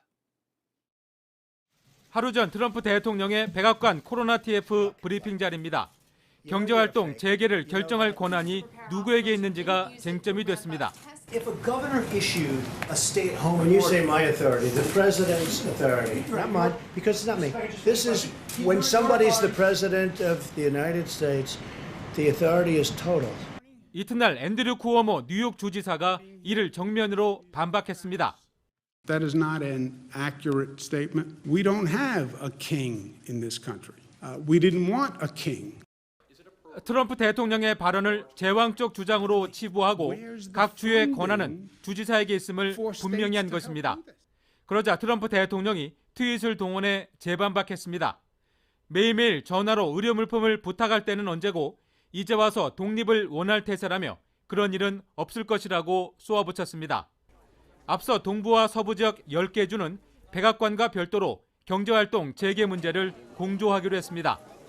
전염병 전문가인 앤서니 파우치 박사는 경제활동 재개를 위한 검사와 추적 절차를 아직 갖추지 못했다며 백악관의 5월 1일 정상화 계획은 다소 지나치게 낙관적이라고 우려를 표명했습니다. 미국 내 확진자는 60만 명을 눈앞에 두고 있고 사망자는 2만 5천 명을 넘었습니다. 국제통화기금 IMF는 올해 세계 경제 성장률이 3% 감소할 것으로 전망했습니다. 1930년대 대공황 이후 최악의 경기 후퇴입니다. 우리나라 성장률은 마이너스 1.2%로 전망됐습니다. 이런 가운데 뉴욕 증시 주요 지수는 경제활동 재개 논의가 잇따르는 것과 맞물려 2% 이상 급반등했습니다. 워싱턴에서 JTBC 임종주입니다. 이번에는 오늘 아침 체크해봐야 할 뉴스들을 분야별로 살펴보겠습니다. 먼저 정치 분야입니다. 아세안 10개국과 한중일 정상들이 어제 화상으로 회의를 하고 코로나19 협력 방안에 대해 논의했습니다. 기업인 등 필수 인력의 이동을 촉진하고 코로나19 아세안 대응 기금을 신설하는 내용을 담은 공동 선언문을 채택했습니다. 터키에서 특별기편으로 귀국길에 오른 우리 국민 140여 명이 조금 전 인천공항에 도착했습니다. 터키 프로 여자 배구팀에서 활약 중인 김연경 선수도 이 특별기를 타고 귀국했습니다. 북한이 어제 단거리 순항 미사일로 추정되는 발사체를 여러 발 발사한 것과 관련해 마크 밀리 미 합참의장은 특별히 도발적이거나 위협적이라고 생각하지 않는다고 밝혔습니다. 미 국방부 브리핑에서 이같이 말했는데 의도적인 도발이 아니라 북한 내부의 기념 행사와 연결돼 있을지 모른다고 덧붙였습니다. 한국 GM과 그리고 르노 삼성차의 2019년 임금 협상이 일단락됐는데요. 두 회사 노조 모두 잠정 합의안에 대한 투표를 했는데 한국 GM은 53%, 르노 삼성차는 70%의 찬성으로 최종 타결이 됐습니다. 코로나 사태를 고려해서 노사가 합의점을 찾은 것으로 전해졌습니다. 주요 산유국들의 원유 감산 합의가 나왔지만 국제 유가는 여전히 불안한 흐름입니다. 오늘 새벽 5월 인도분 서부 텍사스산 원유가 배럴당 10% 급락을 했고 6월물 브렌트유도 6% 떨어졌습니다. 온라인 동영상 서비스 넷플릭스와 SK 브로드밴드 사이의 갈등이 법정 다툼으로 가게 됐습니다. 넷플릭스 이용자가 급증하면서 트래픽 부담이 된 SK 브로드밴드 측이 넷플릭스에 망 사용료를 내라고 요구를 했는데 넷플릭스 한국 법인이 그럴 의무가 없다면서 소송을 냈습니다. 계속해서 사회 분야 뉴스입니다. 경찰이 경남 진주에서 유세 중인 국회의원 후보를 폭행한 30대 남성에 대해 구속영장을 신청했습니다. 지난 12일 진주을 무소속 이창희 후보의 유세 차량에 올라타 이 후보 등을 수차례 때린 혐의입니다. 이 후보와 선거사무원 3명이 다쳤습니다. 교회 여신도들을 상대로 오랜 기간 그루밍, 성폭력을 저지른 혐의를 받고 있는 인천 모 교회 30대 목사에 대한 구속영장이 기각됐습니다. 재판부는 일부 범죄 사실에 의문이 있다며 피의자가 범행을 모두 부인하고 있어 불구속 상태에서 방어권 행사를 보장할 필요가 있다고 기각 사유를 밝혔습니다. 어제 오후 6시 15분쯤 서울 영등포구의 한 도로에서 60대 남성이 몰던 SUV 승용차가 인도를 덮쳐 20대 행인 2명이 크게 다쳤습니다. 사고 당시 운전자의 혈중 알코올 농도는 면허 정지 수준으로 조사됐습니다. 경찰이 운전자를 불구속 입건했습니다. 프로야구 정규리그 개막 일정이 확정되지 못했습니다. 어제 한국야구위원회 이사회에서 다음 주 화요일에 다시 정하기로 의견을 모았습니다. 타구단과의 연습 경기는 21일부터 진행한다는 방침입니다. 휴관에 들어간 서울역사박물관이 지금까지 선보였던 90개 전시를 온라인 가상현실로 제공을 하고 있습니다. 관람객이 가상 공간에서 직접 걸어다니는 것처럼 전시를 볼 수 있습니다. 이달 말부터는 전시 해설 영상도 제공할 예정입니다. 네, 내일 세월호 6주기입니다. 영화 유령선이 오늘 개봉을 합니다. 세월호 침몰 원인에 대해 새로운 가설을 말한 영화 그날 바다의 제작진이 다시 모여서 만든 영화입니다. 네, 오늘 투표에 혹시라도 있을 돌발 상황에 대비해서 경찰이 전국에 최상위 비상령인 가포 비상을 발령했습니다. 개표가 종료될 때까지 7만여 명의 경찰력이 동원이 됩니다. 네, 오늘 투표날 공적 마스크를 주말처럼 출생 연도와 상관없이 살 수 있습니다. 다만 주 1회 1인당 2장씩의 중복 구매 제한은 그대로 유지가 됩니다. 네이버가 공식 선거운동 기간 동안 잠시 중단했던 급상승 실시간 검색어 서비스를 오늘 오후 6시부터 다시 시작을 합니다. 이용자의 관심을 더 반영하는 방식으로 바꿨습니다. 네, 분야별 뉴스들 체크해드렸고요. 총선 특집 JTBC 뉴스 아침엔 잠시 뒤에 이어집니다.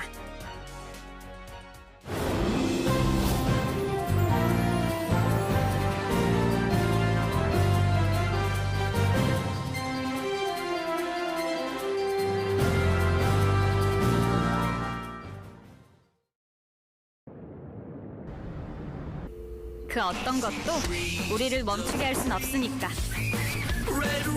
우리의 일상은 계속되어야 하니까. 일포하라. 일상을 지키는 힘. 정관장 에브리타임.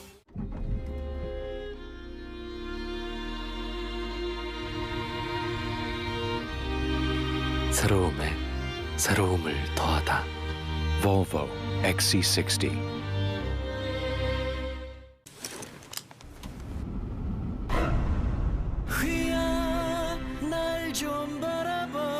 (100만) 개의 음이온으로 공기 중 유해 세균을 청결하게. 휘하 공기청정기. 청결 생활용품 브랜드 휘하. 그 어떤 것도 우리를 멈추게 할 수는 없으니까. 우리의 일상은 계속되어야 하니까. 일포하라. 일상을 지키는 힘. 정관장 에브리타임. 네, 투표가 시작된 지 2시간 12분 정도 지났습니다. 서울의 투표 상황부터 다시 한번 살펴보도록 하겠습니다. 서대문을 선거구의 투표소를 연결합니다. 홍지용 기자, 지금까지 소중한 한 표를 행사하려는 유권자들 얼마나 찾았습니까? 네, 저는 지금 홍제 3동 제3투표소인 홍제 배드민턴장에 나와 있습니다. 제 뒤로 보이는 체육관 실내 코트에서 계속해서 투표가 이루어지고 있습니다. 지금까지 유권자가 100명 넘게 다녀갔고요. 지금도 차분한 분위기 속에서 투표가 진행되고 있습니다. 오전 8시 기준으로 서울의 투표율이 약 5.2%로 지금 나오고 있는데요. 전국 평균과 비교했을 때 거의 비슷한 추세로 나오고 있고요. 4년 전 총선 때 서울의 이 시각 투표율인 3.8%보다 상대적으로는 높은 편입니다. 네, 코로나19의 감염을 막기 위해서 다양한 준비 작업과 조치들이 진행이 됐습니다. 현장 상황은 지금 어떻습니까? 네, 지금 현장에서는 제가 서 있는 이곳 투표소 입구까지 투표하러 온 시민들이 1m 거리에 간격을 두고 띄엄띄엄 서서 투표를 하고 있습니다. 저도 지금 대기선에서 5걸음 정도는 떨어져 있습니다. 투표소 밖에서 열이 있는지 또 호흡기 증상이 있는지 미리 점검하고 들어오게 되는데요. 이상이 없으면 손을 소독하고 비닐장갑을 낀 다음에 투표소 안으로 들어올 수 있습니다. 만약 체온이 높거나 37.5도를 넘거나 호흡기 증상이 있으면 임시기표소에서 따로 신분을 확인하고 투표하게 됩니다. 지금까지 이곳 홍제 3동 3투표소에서 임시기표소에서 투표한 시민은 없었습니다. 네, 유권자들의 목소리도 들어봤죠. 어떤 얘기들을 하시던가요? 네, 주로 중장년층이 이곳 투표소를 다녀갔습니다. 60대 남성 한 분은 경제 문제에 관심이 가서 일찍 투표하러 나왔다고 전했습니다. 아침 일찍 투표하러 나온 40대 부부도 저희가 만나봤는데요. 꼭 투표하기 위해서 평소 다른 선거 때보다 2-3시간 더 일찍 나왔다고 말하면서 뽑힌 사람이 열심히 일했으면 한다고 전했습니다. 지금까지 서대문구 홍제 3동 제3투표소에서 JTBC 홍지용입니다. 네, 이번에는 부산으로 가보겠습니다. 낙동강 벨트로 불리죠. 부산과 경남, 울산의 상황도 살펴보도록 하겠습니다. 부산 진구의 투표소를 연결합니다. 배성주 기자, 투표는 그곳에서도 순조롭게 진행되고 있겠죠? 네, 저는 부산 진구 부전초등학교에 마련된 투표소에 나와 있습니다. 이곳에서도 오전 6시부터 투표가 시작됐습니다. 현재까지 300명이 넘게 투표를 했습니다. 일부 시민들은 투표가 시작되기 전부터 투표소를 찾아와 기다리기도 했습니다. 앞뒤 간격을 2m씩 유지하다 보니 건물 입까지 꽤 긴 줄이 이어지고 있습니다. 유권자들은 투표를 하기 위해 마스크를 쓰고 손 소독을 했습니다. 일회용 비닐 장갑도 꼈습니다. 다소 까다로운 절차에도 자신의 순서가 오기를 차분히 기다리며 투표를 하고 있습니다. 부산의 유권자는 295만 8천여 명입니다. 이곳을 포함해 900여 곳의 투표소가 마련됐습니다. 8시 현재 부산 지역 투표율은 5.3%입니다. 사전 투표율은 25.52%로 전국 평균보다 조금 낮았습니다. 네, 일반 유권자들은 오후 6시까지 투표를 모두 마치게 되고요. 그 이후에 코로나19 자가격리자들이 투표에 참여하게 될 텐데 부산에서는 몇 명이나 참여를 할까요? 네, 부산에서 코로나 관련 자가격리자는 3,700여 명입니다. 이 중 2,100여 명이 선거권이 있는데 800여 명이 투표를 하겠다고 의사를 밝혀왔습니다. 부산 지역 각 투표장에는 자가격리자를 위한 임시투표소가 준비되어 있습니다. 제가 나와 있는 부전초등학교의 경우 실내가 아닌 외부에 설치됩니다. 일반 유권자와 동선을 겹치지 않게 하기 위해서입니다. 또 자가격리자가 투표소로 와도 혼자 이동하지 못합니다. 방호복을 갖춰 입은 전담요원의 안내를 받아 임시투표소까지 가게 됩니다. 네, 18석이 걸린 부산. 여야 각 당 이번 판세를 어떻게 전망하고 있습니까? 네, 민주당은 현재 부산에서 모두 6석을 보유하고 있습니다. 민주당은 이번 총선에서 8석에서 최대 10석까지 바라보고 있습니다. 반면 미래통합당은 최소 15석 정도는 가능할 것으로 내다보고 있습니다. 최대 10석 싹쓸이까지 기대하는 분위기입니다. 하지만 판세를 쉽게 예단하기는 어려운 상황입니다. 이곳 부산 진갑의 경우만 봐도 그렇습니다. 민주당에선 김영춘 후보가, 통합당에선 서병수 후보가 등판했습니다. 여야에서 나름 거물들이 나왔지만 박빙으로 점쳐지고 있습니다. 부산 진갑을 포함해 부산에선 경합 지역만 6곳으로 꼽힙니다. 네, 부산, 경남, 울산 지역의 전체적인 판세는 어떻게 예상할 수 있을까요? 네, 민주당은 부산, 경남, 울산 전체 40개 지역구 중 15곳에서 승리를 내다봤습니다. 현재 10석보다 5곳이 늘어난 셈입니다. 반면 통합당은 34곳에서 승리를 예상하고 있습니다. 현재 27석에서 7석을 더 기대하는 겁니다. 여야 예측이 큰 차이를 보이는데요. 박빙 지역을 최대한 자신들에게 유리하게 해석한 결과로 보입니다. 지금까지 부전초등학교에서 JTBC 배승주입니다. 이번에는 보수의 심장으로 불리는 대구를 연결합니다. 지난 20대 총선 당시 대구는 투표율이 낮은 편이었는데 오늘 오전 상황은 조금 다르다고 합니다. 대구 수성갑 지역구에서는 여야 4선의 현역 의원이 경쟁을 벌이고 있습니다. 대구 여자고등학교에 마련된 투표소를 연결합니다. 여성국 기자, 지금 투표소의 현장 분위기는 어떻습니까? 네, 저는 대구 여자고등학교에 마련된 범어 1동 제2투표소에 나와 있습니다. 지금은 조금 여유 있는 모습이지만 투표 시작 시간인 6시 전부터 10여 명의 시민들이 줄을 섰습니다. 미리 장갑을 끼고 온 시민들도 여럿 있었습니다. 아침 투표 엄숙하지만 순조롭게 진행되고 있는데요. 투표장까지 공보물을 들고 와 끝까지 고민하는 모습을 보인 시민들도 있었습니다. 네, 수성갑 선거구는 민주당이 4년 전에 처음으로 의원을 배출한 곳입니다. 이번에는 여야 4선 의원들이 맞붙은 거예요. 네, 대구에서 가장 이목이 집중되는 곳 바로 이곳 수성갑입니다. 4년 전 민주당이 대구에서 처음으로 승리한 곳인데요. 현역 의원인 더불어민주당 김부겸 후보와 미래통합당 주호영 후보가 접전을 펼치고 있습니다. 당선되는 후보는 5선 의원이 됩니다. 주호영 의원의 지역구였던 수성 을에선 무소속이었던 홍준표 후보와 통합당 이인선 후보가 경쟁하고 있습니다. 결국 무소속으로 출마한 홍 후보가 어떤 결과를 얻을지도 관심이 모이고 있습니다. 네, 2016년 20대 총선 당시 대구의 투표율은 크게 낮았습니다. 이번 총선의 사전 투표율도 낮은 편인데 오늘 오전 상황은 지금 어떻습니까? 네, 지난 20대 총선 대구 투표율은 54.8%로 전국 최하위였습니다. 대구의 사전 투표율 이번이 역대 최고였다고 하지만 전국 시도 중에선 23.6%로 가장 낮았습니다. 하지만 이곳 수성갑은 29%가 넘어 사전 투표율이 대구에서 가장 높았습니다. 시민들의 관심이 큰 겁니다. 오전 8시 기준 대구의 투표율 5.7%로 전국 대비 높은 편입니다. 코로나19로 어려움을 겪은 대구 시민들 과연 어떤 선택을 할지 최종 투표율은 어떨지 주목됩니다. 지금까지 대구여자고등학교 투표소에서 JTBC 여성국입니다. 네, 이번 총선 사전투표에서 투표 열기가 전국에서 가장 뜨거웠던 곳 광주 전남 지역 이번에는 가보겠습니다. 광주의 투표소에 나가 있는 취재기자 불러보겠습니다. 정진명 기자, 유권자들이 방역수칙을 잘 지키면서 투표를 하고 계시다고요? 네, 투표가 시작된 지 2시간여가 지났는데요. 다소 한산한 편이지만 투표소를 찾는 시민들의 발길은 꾸준히 이어지고 있습니다. 코로나19 여파 속의 유권자들은 모두 방역수칙을 잘 지키고 있습니다. 마스크를 쓰고 주변 사람들과 1m 이상 거리를 두고 줄을 서는 모습을 볼 수 있습니다. 이처럼 방역수칙을 지키다 보니 이전 선거보다 투표 시간은 조금 길어지고 있습니다. 투표는 광주 전남 전역에 마련된 1233곳의 투표소에서 순조롭게 진행되고 있는데요. 오전 8시까지 투표율을 보면 광주 4%, 전남 4.1%입니다. 이번 선거의 유권자 수는 광주가 120만 8천여 명, 전남은 159만 2천여 명입니다.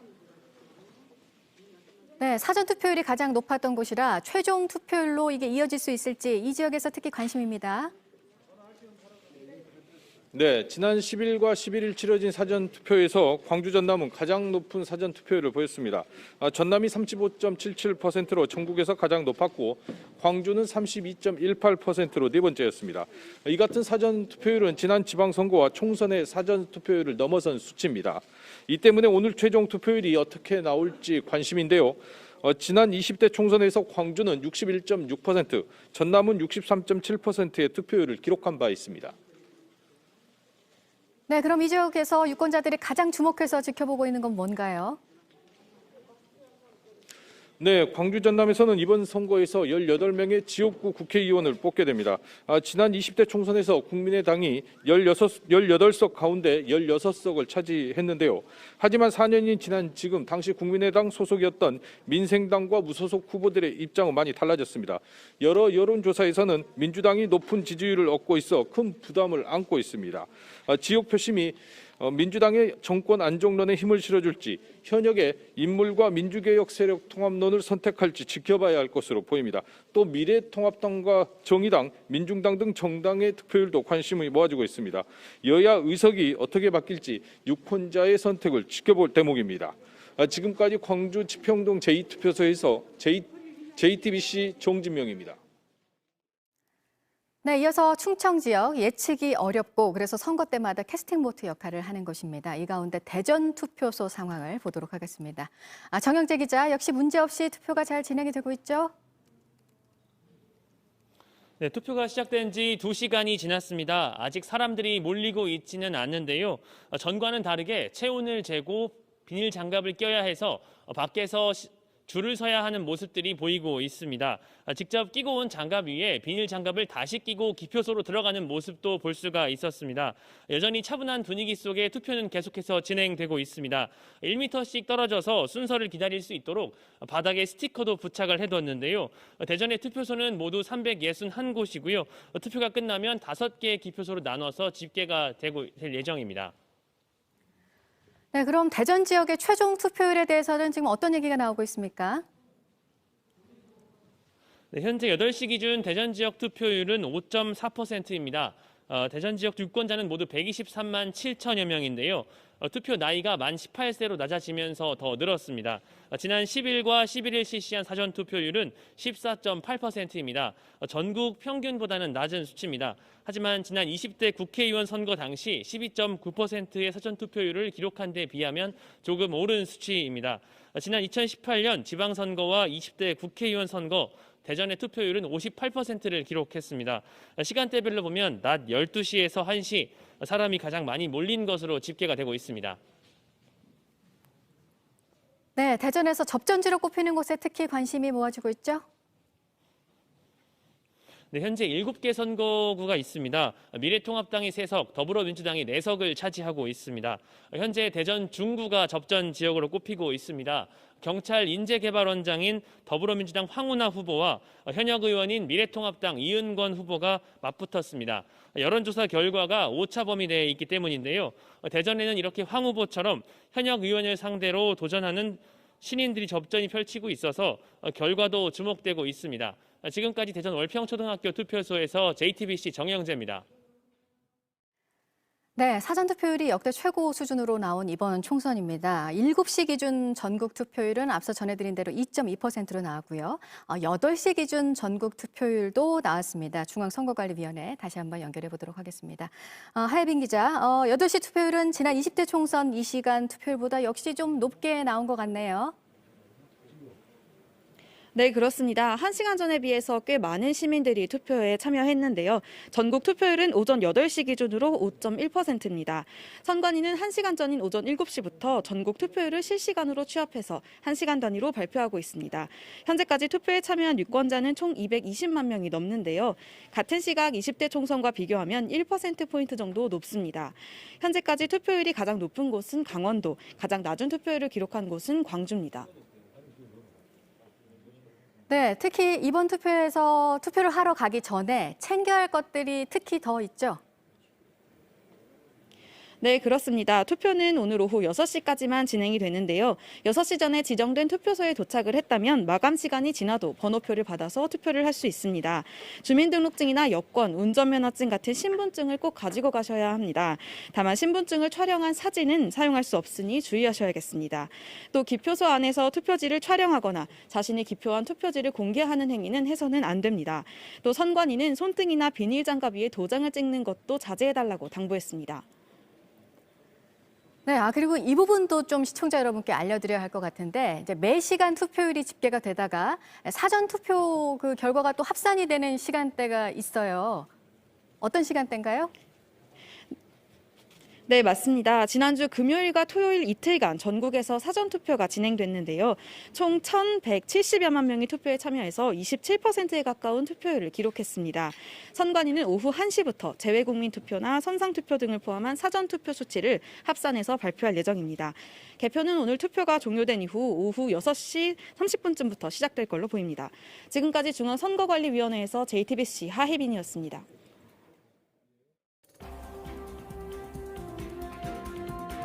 선거 상황실에 나와 있는 백다혜입니다. 오전 6시부터 제21대 국회의원 선거가 시작됐습니다. 현재 시각 오전 8시 26분을 지나가고 있습니다. JTBC 총선 특집 아침엔과 함께 현재 투표 상황 확인하시겠습니다.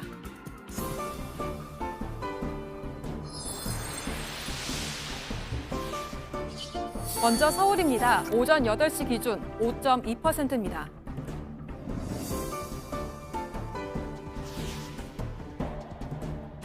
이어서 부산으로 가보겠습니다. 5.3%입니다.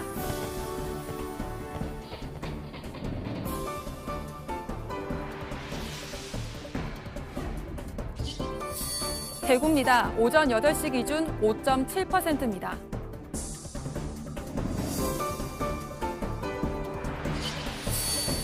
인천입니다. 4.4%입니다.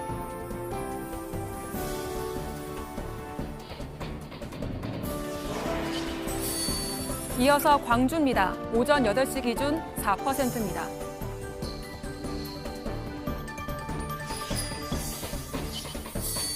대전으로 가보겠습니다. 현재 시각 5.4%입니다.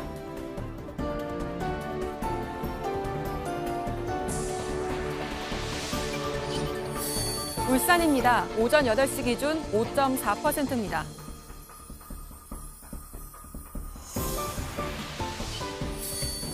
세종입니다. 현재 시각 투표율 4.6%입니다.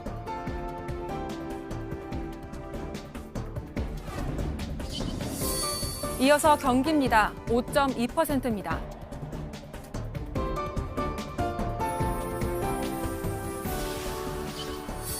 강원으로 가보겠습니다. 5.8%입니다.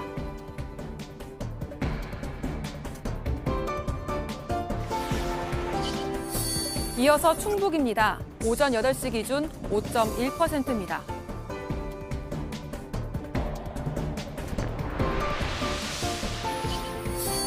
다음으로 충남은 5.1%입니다.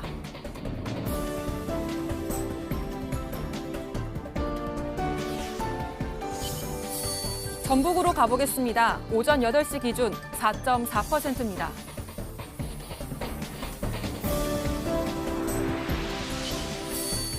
전남으로 가보겠습니다. 현재 시각 4.1%입니다.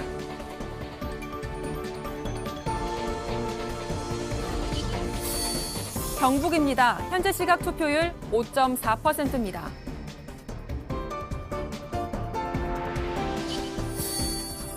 이어서 경남입니다. 오전 8시 기준 5.4%입니다.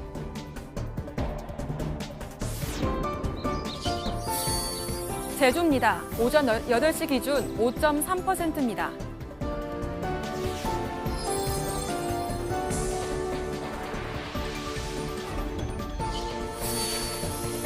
전국 투표율입니다. 오전 8시 기준 5.1%를 보이고 있습니다.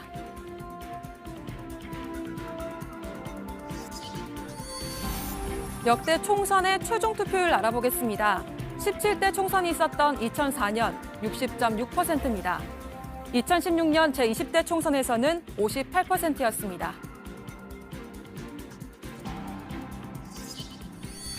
최근 선거의 최종 투표율도 알아보겠습니다. 2017년 제19대 대통령 선거 가장 높은 77.2%입니다. 2018년 제7회 지방선거는 60.2%입니다. 이 시각 투표 상황 알아봤습니다. 지금까지 선거 상황실이었습니다. 네, 4.15 총선의 본투표가 시작된 지 2시간 30분가량 지났습니다. 조금 전 8시 기준 전국 투표율은 5.1%입니다. 2016년 20대 총선 같은 시간대와 비교하면 1%포인트 높습니다. 최영일 시사평론가, 김소연 기자 자리에 함께했습니다. 어서 오세요. 오십시오. 안녕하세요. 안녕하세요. 네, 먼저 김소연 기자에게 질문을 드리겠습니다. 아직까지 투표에 참여하지 못한 유권자분들 투표소에 갈 때 어떤 것들을 준비를 해야 되고요, 또 어떤 걸 주의해야 됩니까? 네, 투표소에 가실 때는 신분증과 마스크를 꼭 챙기셔야 합니다. 도착하면 발열 체크를 하고요. 일회용 장갑도 껴야 합니다. 대기 중에도 사람들과 1m 간격을 유지하는 것이 중요합니다. 또 정부는 주의할 점이 있는데요. 손등은 물론이고 투표할 때 착용하는 비닐 장갑 위에 기표 도장을 찍는 것도 코로나19 예방을 위해서 부적절하다고 보고 있습니다. 위험도는 낮지만 감염의 우려가 있다는 겁니다. 방역당국은 인증샷보다는 투표 확인증을 발급받는 등의 방법 등으로 인증을 해달라고 권고했습니다. 네, 그러니까 이제 이번에는 특히 투표를 할 때 비닐 장갑을 끼고 하는데 이거를 뭐 벗고 찍는 것도 그렇고 끼고 상태로 찍는 것도 그렇고 이제 감염 우려가 있으니까 하지 말라는 건데, 그러니까 오늘 인증샷을 찍을 때는 좀 그냥 투표소에 나가셔서 투표소 앞에서 좀 찍는 게 좋을 것 같아요. 네, 그렇습니다. 네. 네, 자가격리자들은 오후 6시에 일반인들의 투표가 끝난 뒤에 투표를 할 수 있잖아요. 네. 몇 분이나 참여하게 될까요?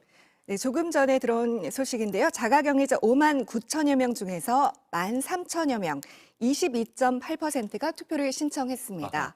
예, 자가격리자들은 일반 유권자들이 투표를 마친 오후 6시부터 전용 기표소에서 투표를 할 수 있습니다. 선거법상 6시 전에 투표소에 도착해야 하기 때문에 외출 시간은 5시 20분부터 7시까지입니다.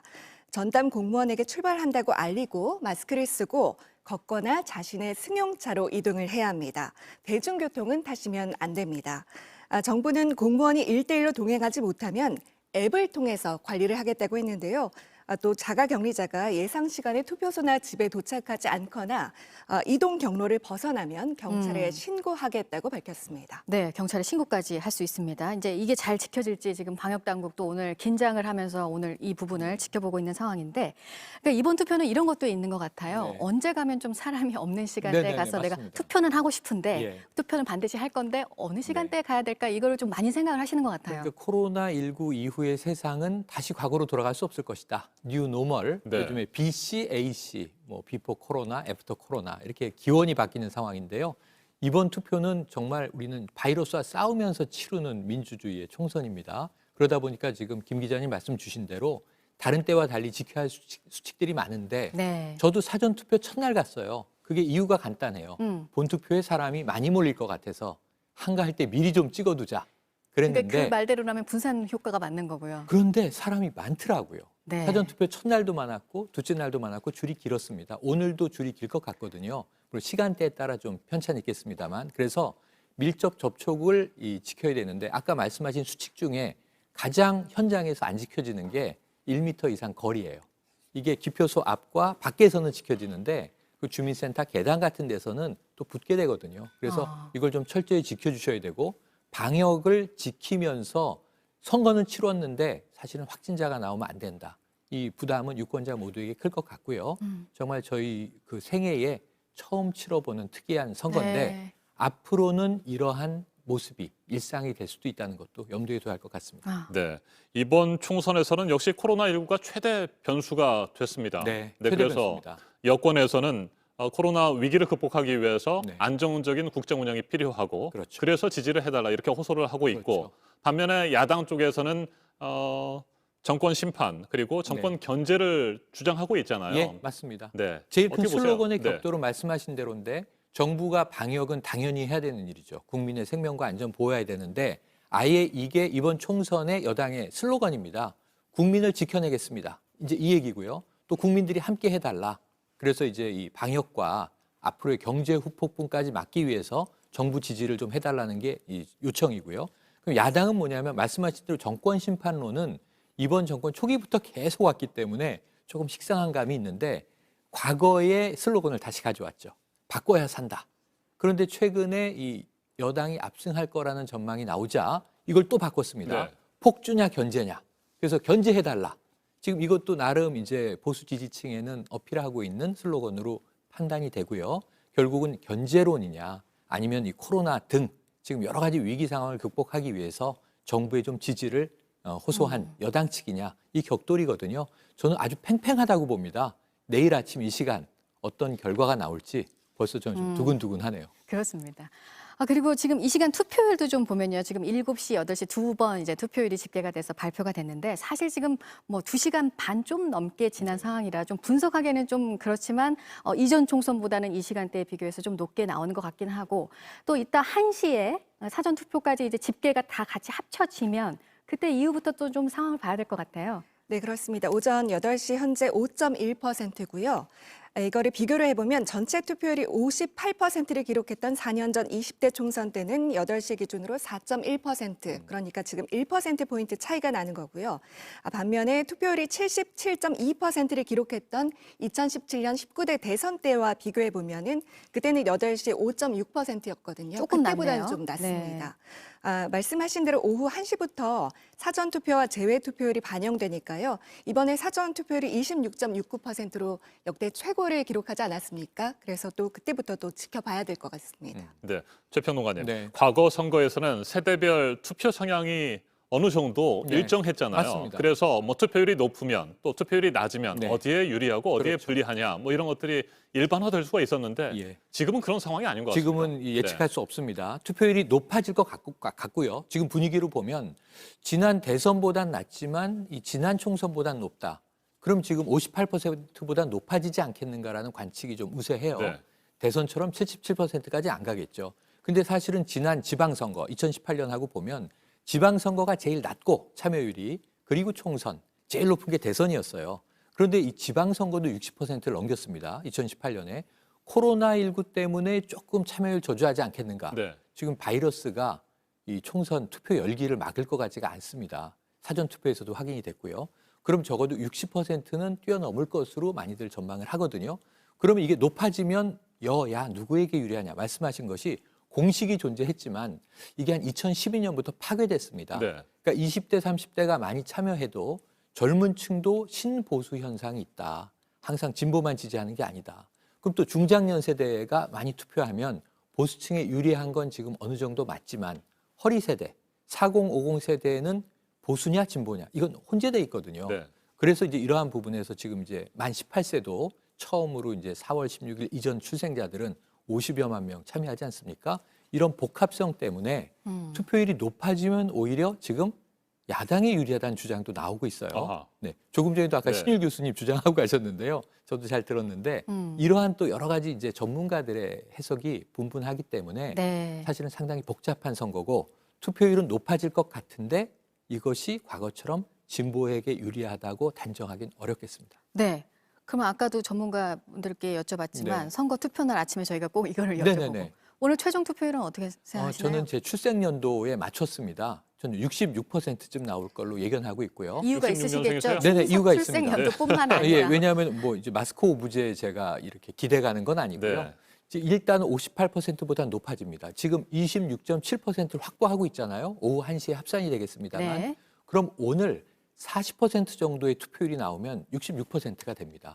근데 오늘 본투표 당일날 대체로 한 30%대 투표율이 나오면 아주 낮은 거고요. 기본적으로 한 40% 이상은 나올 텐데 높게 보면은 70%를 육박할 것으로 보는 분들도 있지만 저는 60% 중반 정도가 나올 것 같습니다. 그럼 한 65% 전후인데 조금 높게 잡아보는 거죠. 제가 한 가지 말씀을 드리면요. 선관위에서 여론조사를 했습니다. 네.